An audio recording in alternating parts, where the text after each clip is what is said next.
diperkenalkan nama kakak Rifa. Oh iya salah, perkenalkan nama saya Rifa Fauzan. Pertama-tama saya akan menjelaskan tentang pengertian nitrogen. Nitrogen merupakan gas yang memiliki unsur besar di udara. Nitrogen merupakan unsur penting dan esensial untuk semua organisme hidup, di mana ia merupakan komponen dari asam amino, protein, maupun enzim. Dalam tabel periodik, nitrogen memiliki nomor atom 7 dan massa atom 14 di periode 2, golongan 5A. Oke, saya Dwi, saya akan menjelaskan sifat nitrogen. Yang pertama ada sifat fisis. Unsur nitrogen ini kan N, terus dia ditemukan di alam dengan molekul diatomiknya N2. Dia berwujud gas pada suhu kamar.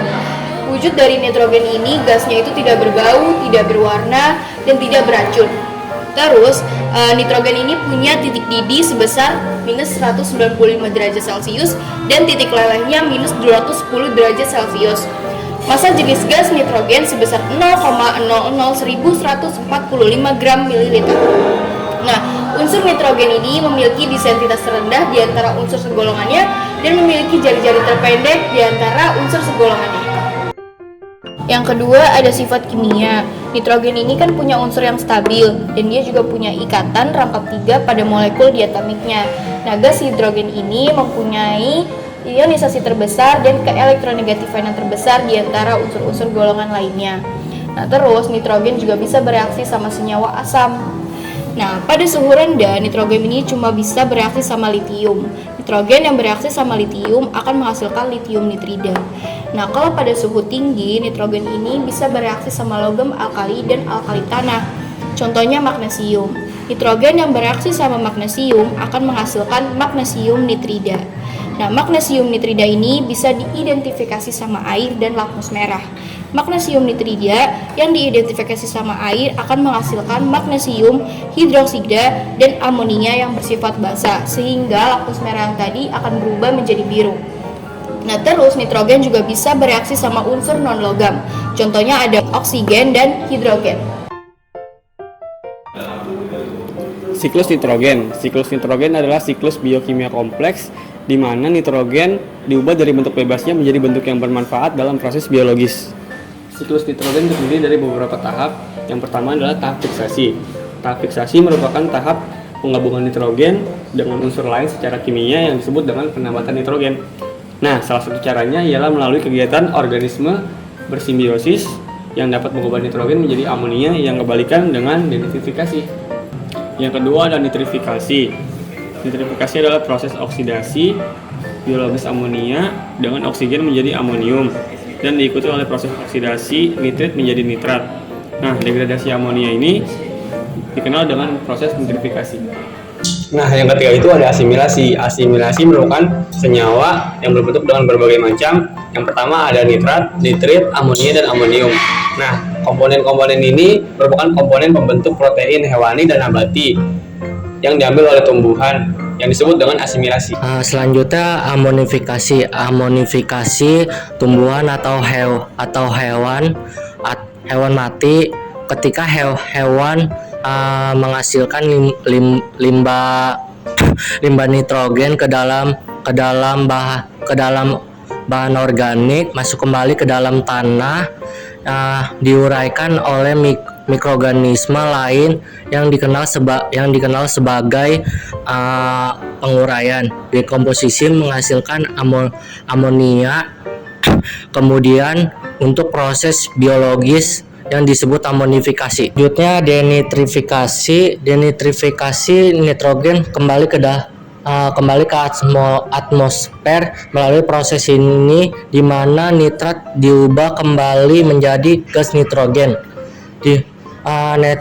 Denitrifikasi terjadi terutama di daerah basah di mana air menyebabkan mikroorganisme sulit mendapatkan oksigen. Dalam kondisi ini organisme tertentu dikenal sebagai bakteri. Denitrifikasi akan proses nitrat untuk mendapatkan oksigen dalam menghasilkan gas nitrogen bebas sebagai produk samping. Oke, saya Ika Ilusari. Saya di sini akan menjelaskan pembuatan nitrogen.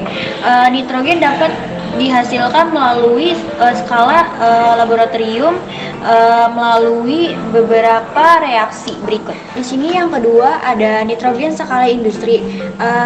Dalam jumlah besar, nitrogen dapat diperoleh melalui distilasi udara cair.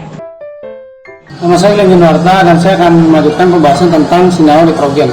Jadi nitrogen itu membentuk senyawa dengan berbagai bilangan oksidasi yang berbeda. Contohnya di sini seperti amonia, di sini ada asam nitrat, di sini ada hidrazin, di sini ada dinitrogen pentaoksida, di sini ada dinitrogen tetroksida, di sini ada nitrogen dioksida, di sini ada dinitrogen trioksida, di sini ada nitrogen monoksida, dan di sini ada dinitrogen oksida. Jadi dari yang semua yang disebutkan tadi itu saya hanya akan membahas gas amonia dan juga hidrazin. Jadi yang pertama di sini ada amonia atau NH3. Jadi amonia atau NH3 ini dalam gas kamar merupakan gas yang tidak berwarna, berbau menyengat dan beracun. Dan amonia ini mudah larut dalam air dan juga dapat membentuk larutan basa yaitu amonium hidroksida. Pada skala laboratorium, amonia ini dapat dibentuk menggunakan amonium klorida dan juga natrium hidroksida. Dan pada skala industri, amonia ini dapat dibentuk menggunakan proses Haber-Bosch. Jadi proses ini itu mereaksikan gas nitrogen dan juga hidrogen menggunakan katalis platinum rhodium. Dan penggunaan amonia ini diantaranya itu bisa untuk bahan pendingin lemari es dan juga bahan pembersih asam. Jadi yang kedua ini ada hidrazin atau N2H4. Jadi hidrazin atau N2H4 ini merupakan senyawa yang tidak berwarna dan berwujud cair. Pada suhu kamar, hidrazin itu juga bersifat basa yang bahkan lebih kuat dari amonia. Dan hidrazin ini juga termasuk reduktor yang kuat karena dapat bereaksi dengan gas oksigen secara eksoterm. Dan campuran hidrazin dengan N2O4 ini dapat digunakan sebagai bahan peledak, bahan bakar roket, terus sintesis polimer dan juga bahan pemicu gas dalam airbag mobil.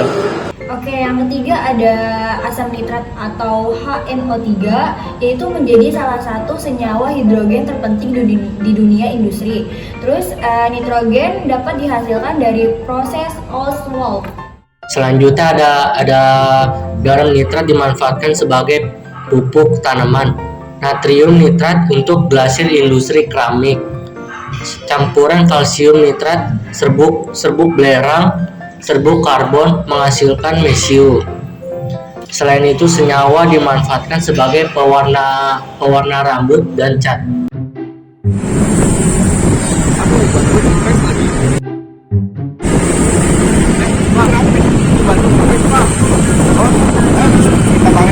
Boleh.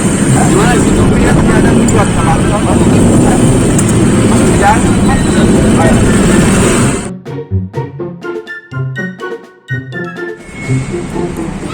Pak, sama-sama nambah ini Pak. Dari mana? Oh, beres.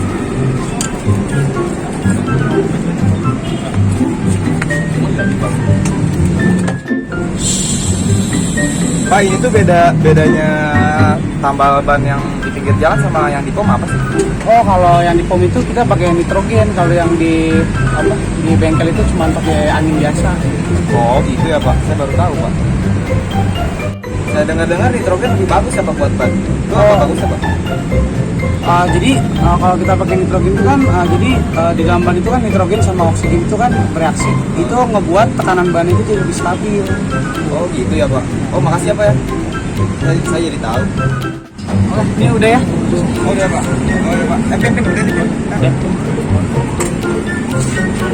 Duluan ya. Oh, iya Pak. Ganti nih.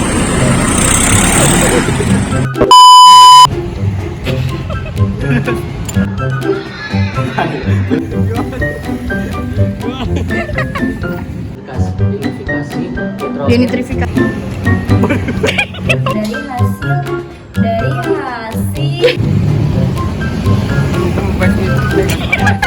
Halo, kembali dengan Dwi, Master Teacher Kimia.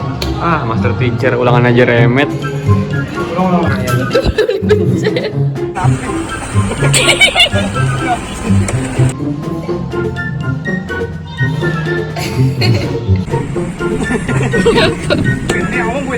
Kasih back sana, kasih back sana.